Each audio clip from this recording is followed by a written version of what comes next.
Hello and welcome to Hexed Encountered. My name is Joe. Today I am going to be doing a new installment of my series on setting up and running a fictional historical league. So this is a league with a historical framework, so real leagues, real teams, etc. But all the personnel involved in the league, players, staff, etc., all that stuff is fake. So, or fictional if you would prefer. So there have been, I believe, 3 previous installments of this. I haven't looked, so I don't remember for sure, but I think it's 3, where I went over kind of how I edit the players and set things up in general. So setup is actually complete.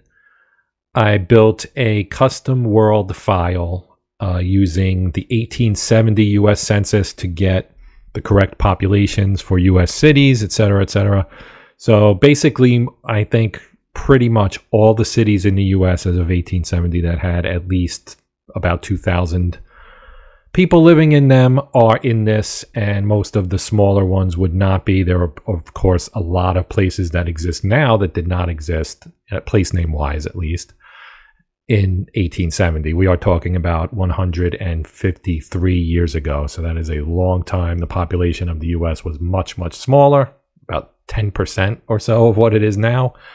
So you're talking a vastly different kind of situation as far as the population of the U.S. goes. So to get up to speed on what we're going to be talking about in this one, as I said, I have completed the setup.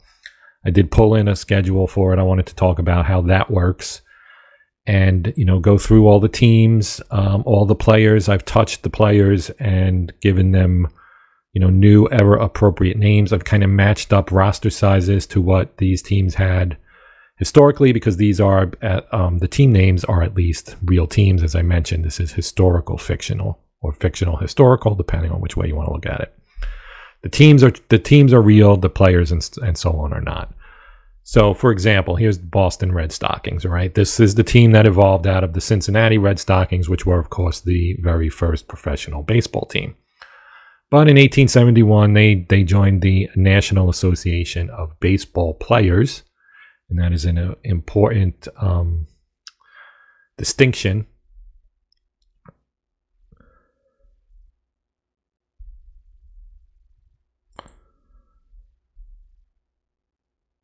So there's a distinction there with so this is the National Association of Professional Baseball Players, and the previous was the National Association of Baseball Players.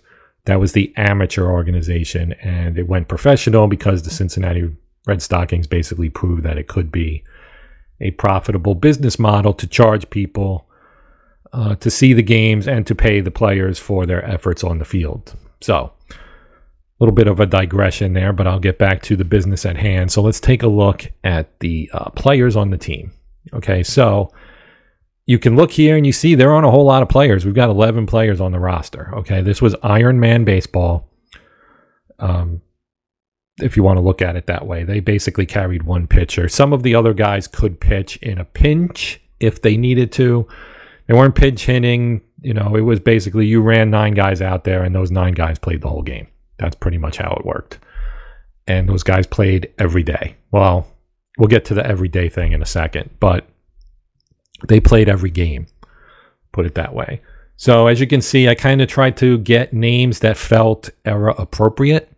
So they're pretty straightforward. They're very, you know, I don't even know what the right word for it is, but they're very vanilla, let's just say. You know, George Chapman, Joe Cram, Jack Johnson, Jim Mueller, Chuck Jones, etc. These are all very basic kind of names, right? And that the same would be true for other teams. We go to Chicago, pretty straightforward names. Cleveland, again, and you'll see that there are varying numbers of players between the teams.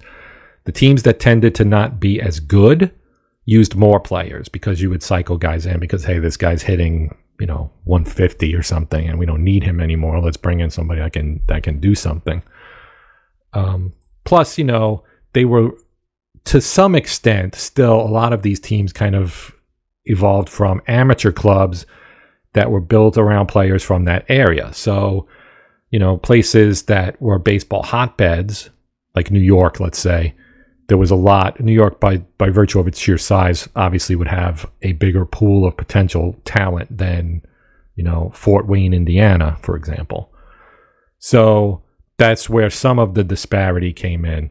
Like Troy, New York, for example, which is in the league, was a textile town, and they had, because the textile was booming, that city was actually, for the time, fairly sizable. Now, with, textiles have kind of moved on, and the city has become smaller than it was back in the day, especially relative to every place, all these other places that have grown, exponentially since the 1870s. So I fixed all the names.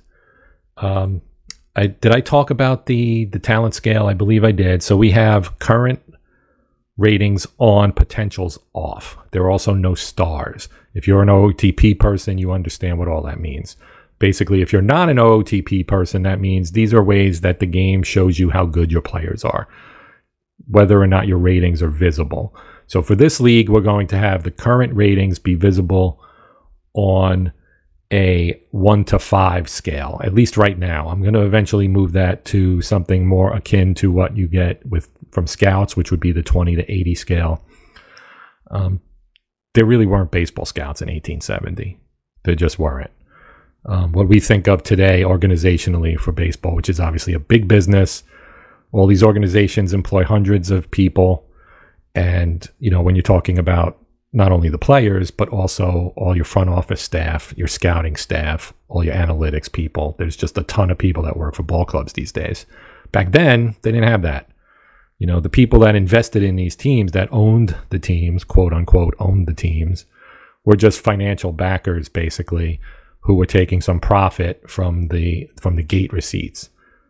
So it much simpler financial model, and there were no scouts, basically. So, someone like this guy, he would have been someone who played for maybe the Cincinnati Red Stockings, or maybe one of the other, myriad of amateur clubs around America, especially in, the Midwest to the Eastern Seaboard. This was mostly like Northeast, Midwest kind of area was that real hotbed for baseball back then. It's not to say they didn't play it in California or whatever, but California was a lot less developed back then than it is now. So things were, as I said, it was a completely different world, and that's part of the challenge of modeling this in a game like OOTP, which is obviously tailored mostly to doing current modern day setups. So it's hard for something that can handle everything that happens in today's world with the way things were back in the 1870s. Anyway, back to looking at things here. So all the player names have been adjusted and made to look, reasonably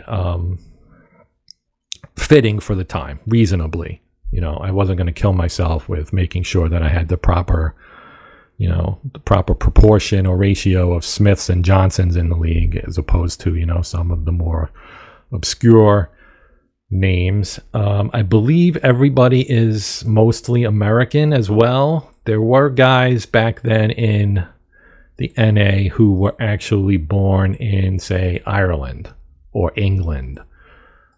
Like the Wright brothers, George Wright and Harry Wright. Harry Wright was the manager of the Red Stockings, and George was the team's star shortstop. Both those guys were English. But in here, we see everybody's American. I may adjust that. It's, the biographical stuff is easy to change if you need to. So pitching-wise, as I mentioned, you can see here, they have George Chapman. He's their main pitcher, and then they have, this should be set to a one-man rotation, and I'll go through and do that for all the teams as well. And they have a center fielder here, Bill Dressler, who can also pitch in a pinch. So all the strategy settings, and since I'm talking about that, let's go look at that right now. If we go to the strategy here, right, here's our league. We have our rules, right? So active roster size 15, etc. You can have 15 on your reserve roster. I'm managing this by hand to keep the number of players down. The game will give you, if you use fictional players, it'll give you way more players than you need, and also that is also way more than is realistic for this era. So I have a handful of free agents. I'll show you that real quick. We have not even a handful, 5. Well, that's just pitchers here. So we have 25 players. So these guys exist solely to be injury replacements. If someone gets hurt, I will move one of these guys onto a team to replace that player. Because at the moment, if we go back to league settings and we go down here, you can see you have the ability to set all teams to not allow AI roster changes. I click that. All these teams are not allowed to have the AI make any moves. We're not going to have any trades. I'm not going to have these teams signing a bunch of players to stick them on the reserve roster. I don't want that. It's not realistic, and I don't want it. So that's just how it's going to be. Rules-wise, again, obviously no DH. This is all pretty basic stuff, right? Roster expansion date, whatever. The injured list, 14 days, etc. Trading's turned on. Like I said, I'm going to manage this myself, so there won't really be any trades. I could actually turn it off just because I can. There's no draft. I am going to turn that on for now. I'll create a specific number of players per year because, again, I want the player pool to be relatively small because historically it was relatively small. Theoretically, it was big. But these guys weren't really making a living playing baseball, most of them. They were doing other things, and they played baseball as kind of a way to supplement their income or just because they liked playing the game. The whole cottage industry, so to speak, was just getting started. Today it's a big business, it's a big industry. Back then it was at best a cottage industry. Financials, we are using appropriate financials. You can import from whatever year you want. So I imported 1871 when we set up. But you have obviously everything running the gamut from that very first season up through today, or 2022 at least. Attendance baseline, ticket prices, all this stuff is pretty much set. We have the financial system enabled, so there will be player salaries, et cetera, and profits and so on. We have the reserve clause rules in effect, so basically no free agency. That's essentially what that means. Players are tied to their team in perpetuity, even though the reserve clause at this point in time did not exist yet. The owners cooked that up a little later during the National League days. Options. I don't know why it's set for 1882. It should be set for 1871. But we're going to have it automatically adjust when we advance, so it'll go from 71 to 72 to 73, etc., etc. Same for finances and player creation modifiers, right? It's going to create players who are appropriate for the era. Obviously, this was an era where they weren't hitting home runs. A lot of these ballparks didn't even have fences. It was very, very rudimentary, essentially. We're not going to have spring training. We can have rainouts. I'm okay with rainouts. Online league-wise, typically I turn that off just so that the GMs will have the ability to know and set their lineups, because I sim a week at a time. They know they're going to play those specific games on those specific days. They can manage their pitching staffs and their lineups, etc., accordingly, without having chaotic. Oh, this game got rained out. We're going to have a doubleheader, somewhere down the road or whatever it may be. All the awards are turned off. Turned them all off. There were no awards. I'm not importing real players. We're not using random players, and we're not, since we're not importing any rookies, we don't need to worry about. The rookies will come in as free agents because there is no draft. So as I said, no spring training, no all-star game, no playoffs. Very simple. Players. So here you can see these player creation modifiers that are based on the era. And you can see batting power is at .226, very low power, as I mentioned. The eye, they didn't walk as much, essentially is what that boils down to. They definitely didn't strike out all that much. And so the avoid Ks for batters will be high, and the pitching stuff for pitchers will be low accordingly. Movement is very high, again, because movement in OOTP, it affects several different things, of course, but it also impacts most directly on power and home runs. So if a pitcher has high movement, he gives up less gopher balls. And conversely, the hitters don't hit as many. So power is very much suppressed as you would expect it to be in this era. You can set origins for your players right now. As you can see, the only country I have players coming from is the US. I will sprinkle in guys who are foreign born because there were, America being what it was in this time, there was a significant immigrant population, mostly from Europe at the time, but also from China and things like that. But, the Europeans that came over from Ireland and England, Germany, etc., some of those guys actually ended up playing baseball. Because they came over when they were a kid and they grew up in America essentially and played baseball with other kids, and so they became professional ball players. We will see some of that down the road. And then our stats and AI. So as you can see, we have very high detail turned on. We are in 1871. You can import your settings. This should be one-man rotation because they weren't using 3 starters. Nobody was using 3 starters. We want strict rotation, default starters in relief, yes. This should be 0, to be honest. And maybe like 12 position players or something. Number of relievers, well, it's a DH league, so I don't really need to worry about it. We don't have a DH. Allow two-way players, yes.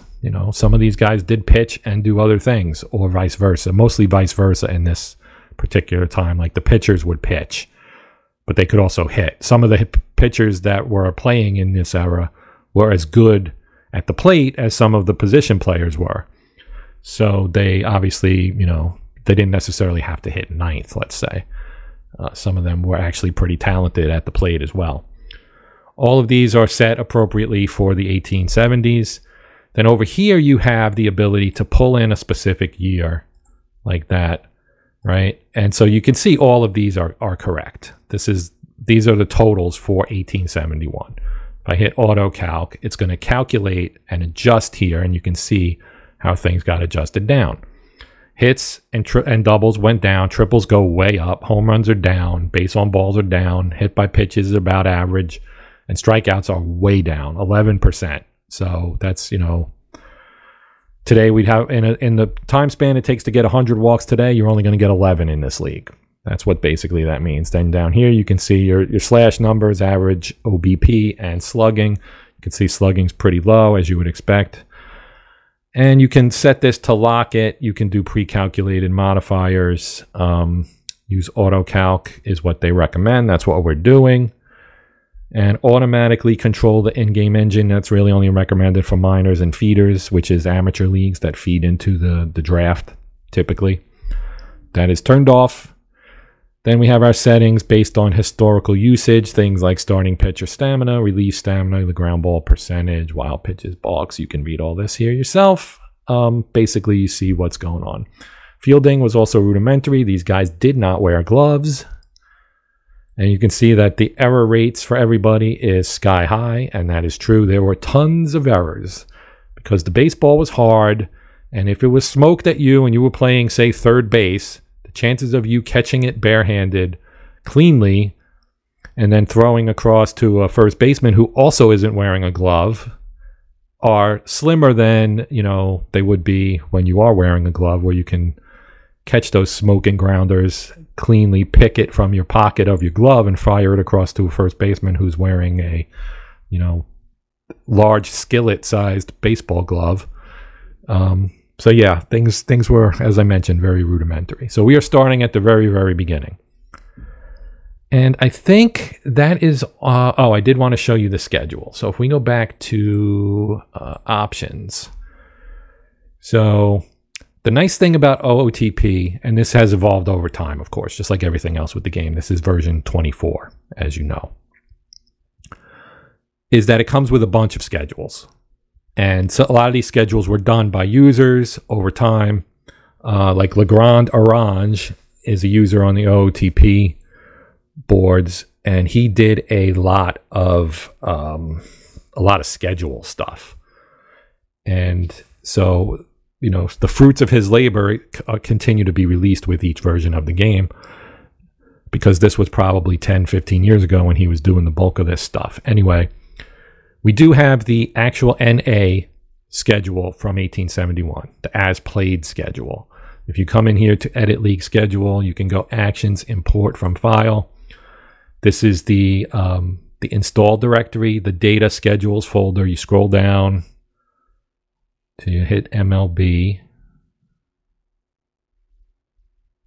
And there it is, Major League, 1871.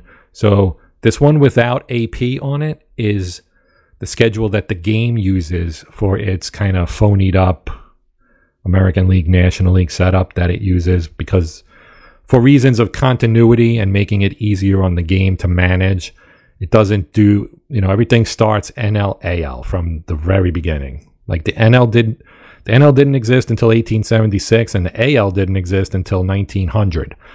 And it was a minor league in 1900. Didn't exist as a major league till 1901. So the game doesn't do, the built-in game. If you start in 1871, play historical league, straight historical inside of OOTP without tweaking everything, you get NL, AL from 1871 on. If you do it by tweaking it, you can get the NA and then the NL and then the American Association and the Union Association and the Players League. And then eventually you get to 1901 and you get your NL, AL that we all know, and that still exists today, although they're much more closely intertwined now than they were up until the 90s, basically, when they still had their own league offices. Now everything is under the MLB umbrella. Obviously, they have all the time interleague play right now, and it's a lot more like the NBA or the NFL than it is, what I grew up with when the leagues were separate and they never played each other. And, the Mayor's Trophy game between the Mets and the Yankees was kind of a cool thing, and the All-Star game was, to me at least, more interesting, and the World Series was cool because they had never played each other that year, things like that. But I'm digressing and sounding like an old geezer, and I'm really not that old. Anyway, so we want the as played schedule, which I already imported, so I won't do it again. And so here you can see our first game's on May 4th. It's going to be Cleveland at Fort Wayne, starts at 1:05, etc. You can also do this, show your grid and evaluation. So if I click grid, and let me just drag this over so you can see it. So this is the National Association grid, right? You can see it starts on May 4th and it goes through and it shows you all the games all the way through the end. The season actually ends on October 30th. The scheduling back then was ridiculous, to be honest. They didn't play all that, they didn't play back-to-back games hardly ever. And the teams kind of managed their own schedules, and some teams decided, I'm not going to finish my schedule, so there were varying numbers of games played by the various teams. The winner of the pennant was decided by which team won the most games. So if you played more games, you'd have a chance to win more games, and maybe your winning percentage was worse than a team that had, a better winning percentage, but you won more games, so you got to claim the pennant. So obviously that wasn't the best system in the world, and they realized that eventually and took care of it. And to show you that, you can go to Report Evaluation. We drag that one in, and here you can see the total number of games. Boston plays 31, Chicago 28, Cleveland 29, Fort Wayne 19. You can see where I'm going. These are all varying. They're fairly close. Now, we'll see down the road in 1876 when the New York and Philadelphia clubs decide that we're out of the pennant race. We're going to not go on our last road trip. Why do we need to go out west and spend money when we're not going to be able to win the championship? For that, they got kicked out of the league because the NL was a different bird than the NA. The NA, the players ran the show. The NL, the owners, who by that time, this became a much more profitable business, and it had been proven that, hey, we can make a lot of money with this. Those guys locked it down. And when these two clubs said, we're not going to do our road trips, they said, well, you're not going to be in the league, and they kicked them out. And they kicked them out from the two largest markets in the United States at the time. So that's going to do it for this installment. I'll be doing another one here soon and talk about the 1871 season after I play it out. But until then, I'm going to sign off. So please consider liking, sharing, and subscribing, etc., like I always say. Thank you if you are a subscriber. But for now, and until next time, my name is Joe. This has been Hexed Encountered, and happy gaming.